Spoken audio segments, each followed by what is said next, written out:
बिस्मिल्लाहिर्रहमानिर्रहीम। सैयदना अब्बास रज़ी अल्लाह ताला अन्हो का घर मस्जिद नबवी के साथ था और इस मकान का परनाला मस्जिद की तरफ था।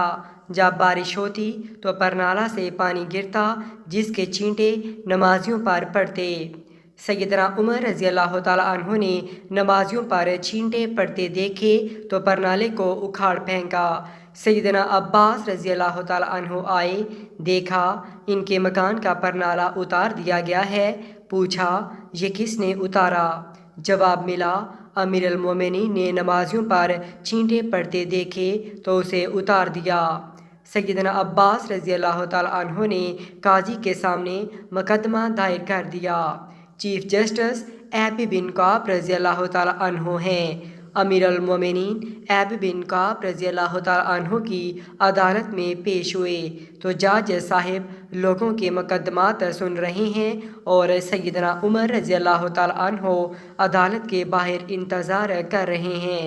काफ़ी इंतज़ार के बाद जब सैयदना उमर रज़ी अल्लाह ताला अन्हो अदालत के रूबरू पेश हुए तो बात करने लगे, मगर एबी बिन काब रज़ी अल्लाह ताला अन्हो ने रोक दिया कि पहले मुद्दई का हक है कि वो अपना दावा पेश करे। ये उमर रज़ी अल्लाह ताला अन्हो के दौर का चीफ जस्टिस है। सैयदना अब्बास रज़ी अल्लाह ताला अन्हो दावा पेश करते हैं कि मेरे मकान का परनाला शुरू से मस्जिद नबवी सल्लल्लाहु अलैहि वसल्लम की तरफ था। ज़माना नबवी सल्लल्लाहु अलैहि वसल्लम के बाद सैयदना अबू बकर सद्दीक़ रज़ी अल्लाह ताला अन्हो के दौर में भी यही रहा, लेकिन उमर ने मेरे मकान का परनाला मेरी अदम मौजूदगी में मेरी इजाज़त के बगैर उतार दिया है, लिहाजा मुझे इंसाफ चाहिए।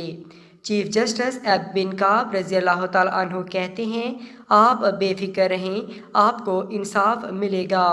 काजी ने सैयदना उमर रज़ी अल्लाह ताला अन्हो से पूछा, आपने सैयदना अब्बास के घर का परनाला क्यों उतारा?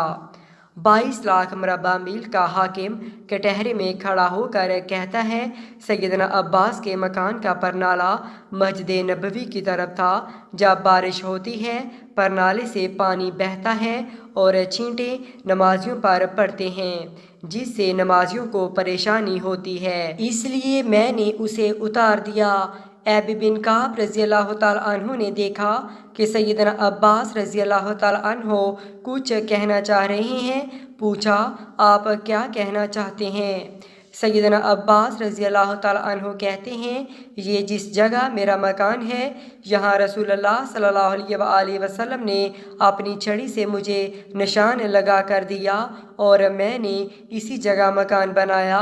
फिर जब परनाला नस्ब करने का वक़्त आया तो रसूल पाक सल्लल्लाहु अलैहि वसल्लम ने कहा, चचा मेरे कंधे पर खड़े होकर इस जगह पर नाला नस्ब कर दें।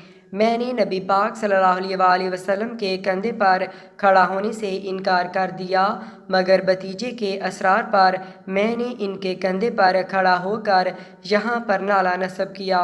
यहाँ पर नाला नबी पाक सल्लल्लाहु अलैहि वसल्लम ने खुद लगवाया था।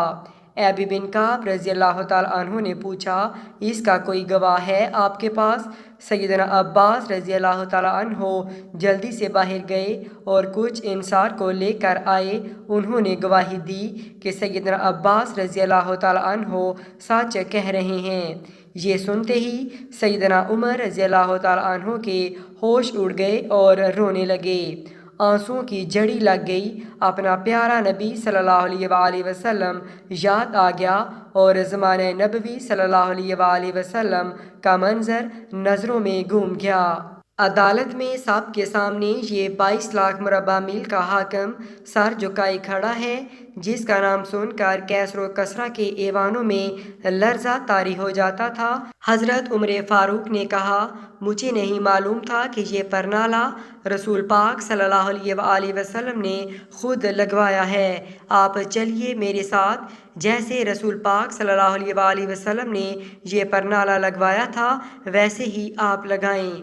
चश्मे कायनात ने देखा, वक़्त का हाकिम दोनों हाथ मकान की दीवार से टका कर खड़ा हो गया, बिल्कुल इसी तरह جیسے رسول پاک صلی اللہ علیہ وآلہ وسلم کھڑے ہوئے تھے۔ سیدنا عباس امیر المومنین کے کندھوں پر کھڑے ہوئے اور دوبارہ اسی جگہ پر نعرہ لگا دیا۔ وقت کے حاکم کا یہ سلوک دیکھ کر سیدنا عباس رضی اللہ تعالیٰ عنہ نے مکان مسجد نبوی صلی اللہ علیہ وآلہ وسلم کو وقف کر دیا۔